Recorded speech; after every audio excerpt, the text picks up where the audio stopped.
Good afternoon. Welcome to the Midday Mull for Monday the 3rd of June.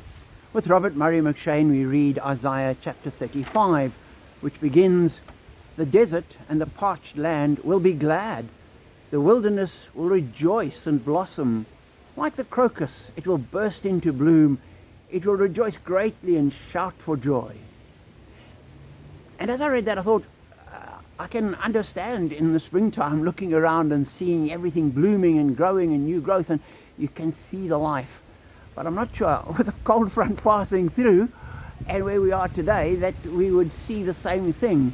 And then as I came out into the garden, walking up to the church, was thinking, where do I hear the nature rejoicing and shouting for joy? And then God just said, listen to the trees, which is why I'm out in the garden. We've got these plane trees with their dry leaves, and as the wind blows they rustle, and it's almost a song of joy to the Lord that you hear from the trees. Sounds which I hadn't noticed before, but suddenly, because I was listening and thinking, where's the rejoicing in God? These leaves were singing in the top of the trees as the wind blew.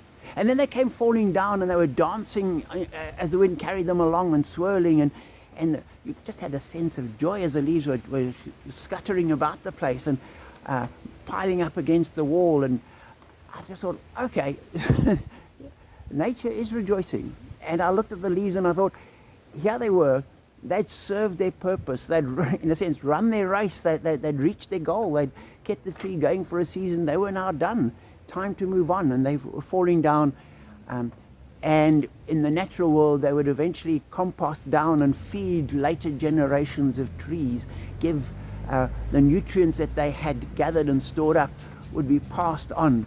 And I thought, what a wonderful image of the life of God and nature rejoicing. And I was wondering, do we rejoice as much?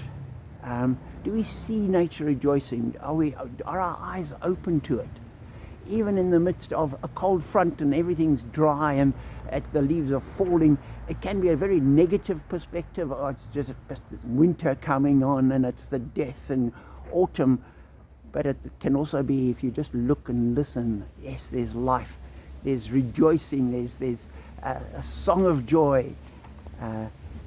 The wilderness will rejoice, and it will come to blossom at some point in the future when it bursts into bloom. But in the meanwhile, they rejoice greatly and shout for joy from the top of the trees, having run their race. So be encouraged to see God around you, even in the midst of the dry and the cold, because He is there, and nature, His creation, is praising Him all the time. Let us join in and praise Him as well. Be blessed.